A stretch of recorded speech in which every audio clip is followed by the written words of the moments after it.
நடிகரும் தாவேகா தலைவருமான விஜய் சென்னையில இருக்கிற சொத்துக்களை அவசரமா விற்பனை செஞ்சுட்டு வராரு. அதுக்கான காரணம் குறித்த தகவல் தான் இப்ப வெளியாக இருக்கு.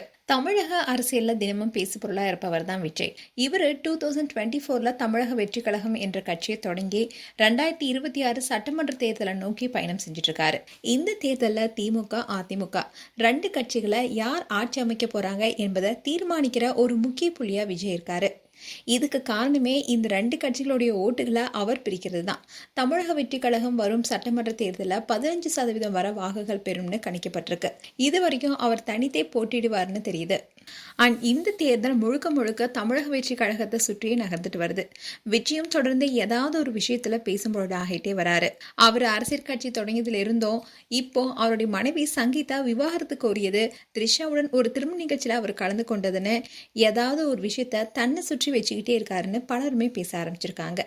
இதை தொடர்ந்து தான் இப்போ ஒரு தகவல் வெளியாக இருக்கு.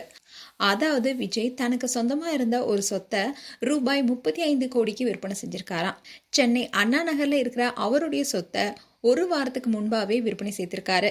இந்த சொத்தை விற்பனை செய்யறதுக்காக கடந்த ஒரு வருஷமாவே பேச்சுவார்த்தை நடந்ததாகவும், ஆனா இப்போ அவசரமா விற்பனை செய்யப்பட்டுள்ளதாகவும் தகவல் வெளியாக இருக்கு.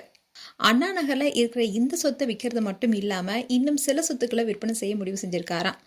தேர்தல் நெருங்குற இந்த நேரத்துல விஜய் அவசரமா சொத்து விற்பதற்கான காரணம் என்ன என்ற கேள்வி பலர் மத்தியிலும் எழுந்திருக்கு.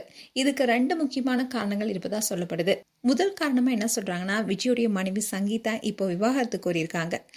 இது தொடர்பா விஜய் வர ஏப்ரல் 20 அன்னைக்கு செங்கல்பட்டு குடும்ப நல நீதிமன்றத்தில் ஆஜராகும்படி சொல்லியிருக்காங்க. ஒருவேளை விஜயும் சங்கீதாவும் விவாகரத்து பெற்று பிரிந்தா மனைவி சங்கீதாவுக்கு ஜீவனாம்சம் வழங்க வேண்டும்னோ, அதிக சொத்து மற்றும் வருமானம் இருந்தா அதுக்கு ஏற்ற மாதிரி ஜீவனாம்சம் கொடுக்கணும்னு விஜய் தன்னுடைய சொத்துக்களை விற்க தொடங்கியுள்ளதாகவும் கூறப்படுது. அதே சமயம் 2வது காரணமா என்ன சொல்றாங்கன்னா, தமிழக சட்டமன்ற தேர்தல் நெருங்கி வருது. மார்ச் 30 அப்புறமா விஜய் வேட்புமனு தாக்கல் செய்யணும்.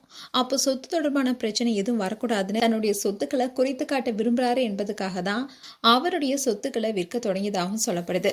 இப்போ இந்த விஷயம் தான் பேசும் பொருளாக இருக்கு. மேலும் உங்களுடைய கருத்துக்களை கமெண்ட் செக்ஷன் சொல்லுங்க. இது போன்ற வீடியோஸை பார்க்க நியூஸ் தமிழ் கிட்ஸ் சப்ஸ்கிரைப் பண்ணுங்க. மறக்காம நோட்டிஃபிகேஷன் பட்டனை கிளிக் பண்ணுங்க.